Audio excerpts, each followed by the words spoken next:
নমস্কাৰ বন্ধু বান্ধৱীসকল, আপোনালোকৰ কি খবৰ? আশা কৰোঁ সকলোৱে ভালে। বৰ্তমান মোৰো ভালেই। আজি বনাইছোঁ এয়া কুচিয়া তৰকাৰী। কুচিয়া তৰকাৰী বনাই মোৰ হ'বই হৈছে, বেছি টাইম নাই। যিহেতু কুচিয়া তৰকাৰী বনাইছোঁ, ভাবিলোঁ ভিডিঅ'টো আপোনালোকৰ মাজতো শ্বেয়াৰ কৰোঁ। আৰু আপোনালোকে কুচিয়া তৰকাৰী খায় নে নাখায় জনাবচোন দেই।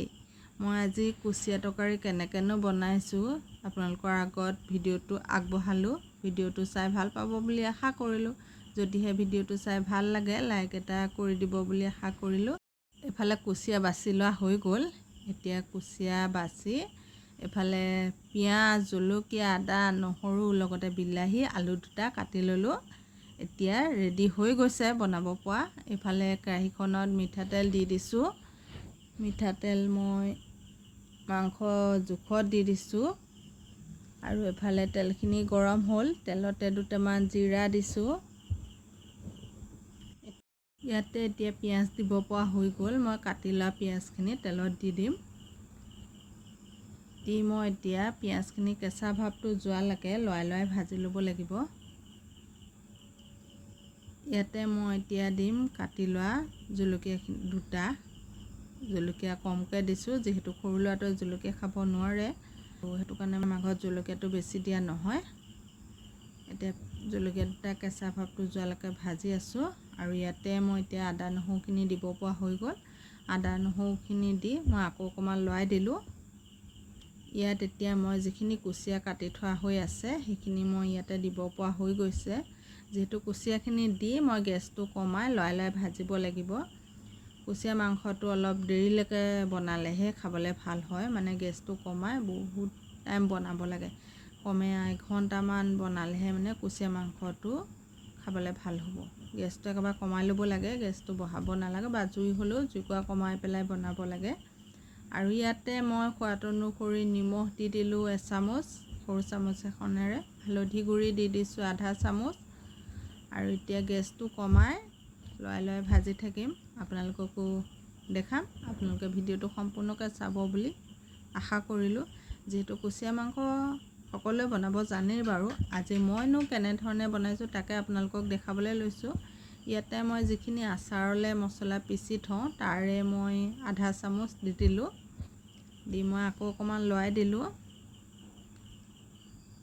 এয়া একদম কুচিয়াৰ পৰা মানে এক্সট্ৰাকৈ তেল ওলাবলৈ আৰম্ভ হৈ গৈছে। ইয়াতে মই এতিয়া দি দিছোঁ মছলা, যিহেতু মাংস মছলা আনি থোৱা থাকে। দি দিলোঁ মিট মছলা অলপমান, বৰ বেছিকৈ দিয়া নাই বাৰু দেই, কমকৈ দিছোঁ। আৰু ইয়াতে মই এতিয়া দিছোঁ আলু। আলুখিনি মই সৰু সৰুকৈ কাটিছোঁ।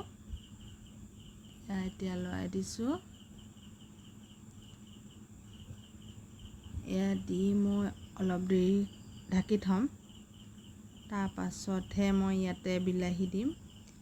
এয়া অকণমান পানী ছটিয়াই দিছোঁ যাতে আলুখিনি সিজে আৰু মাংসখিনিও ধুনীয়াকৈ মছলা মিক্স হৈ ধুনীয়াকৈ আলু মাংস সিজি থাকে। সেই অকণমান পানী ছটিয়াই দি ইয়াতে মই এতিয়া দি দিছোঁ বিলাহী। বিলাহীখিনি মই টুকুৰা টুকুৰকৈ কাটি লৈছিলোঁ। তাৰপৰা এতিয়া গেছটো কমাই ঢাকনখন মাৰি থৈ দিলোঁ। 20 মিনিটমানৰ কাৰণে ঢাকনখন মাৰি গেছটো একেবাৰে ল' ফ্লেমত থৈ দিলোঁ। আৰু এতিয়া বিলাহীখিনি যদিও টুকুৰা টুকুৰ হৈ আছে, তো বিলাহীখিনি সম্পূৰ্ণকৈ সিজি গৈছে। এয়া দেখিছেনে, একদম ধুনীয়াকৈ লৰাই দিয়াৰ লগে লগে ভাগি গৈছে বিলাহীখিনি, মানে একদম ধুনীয়াকৈ এতিয়া পানী দিব পৰা হৈ গৈছে। মই যিহেতু গেছটো কমাই থৈছোঁ সেয়েহে আপোনালোকে ভালদৰে চাগে ধৰিব পৰা নাই। আৰু মই লৰাই দিয়াৰ লগে লগে এয়া বিলাহীখিনি ধুনীয়াকৈ ভাগি গৈছে। আৰু ইয়াতে মই এতিয়া দিম পানী। পানী মই বৰ বেছিকৈ নিদিওঁ বাৰু, অকণমান দিম। এয়া বাতি এবাতি লৈছোঁ, অলপ কম হ'ব, আৰু এবাতি দি দিম। যিহেতু উতলিব লাগিব, উতলি সিজালে মানে আৰু অলপ কমি যাব, সেয়েহে দুবাতি পানী দি ল'লোঁ। দি মই এতিয়া গেছটো বঢ়াই দিম আৰু ঢাকনখন মাৰি দিম। এয়া দেখিছেনে, মই ৰেড চিলি দিয়া নাই। ৰেড চিলি দিলে ৰংটো আৰু ধুনীয়া হ'ব, কিন্তু যিহেতু ল'ৰাটোৱে জ্বলা খাব নোৱাৰে সেইটো কাৰণে ৰেড চিলিটো নাই দিয়া। আৰু মই মছলা বৰ বেছিকৈ নিদিওঁ, কম মছলাতে বনাওঁ। আজি ভিডিঅ'টো আপোনালোকক দেখালোঁ। ভিডিঅ'টো চাই কেনেকুৱা পালে জনাবলৈ নাপাহৰিব। যদিহে ভিডিঅ'টো চাই ভাল লাগে লাইক এটা কৰি দিব বুলি আশা কৰিলোঁ।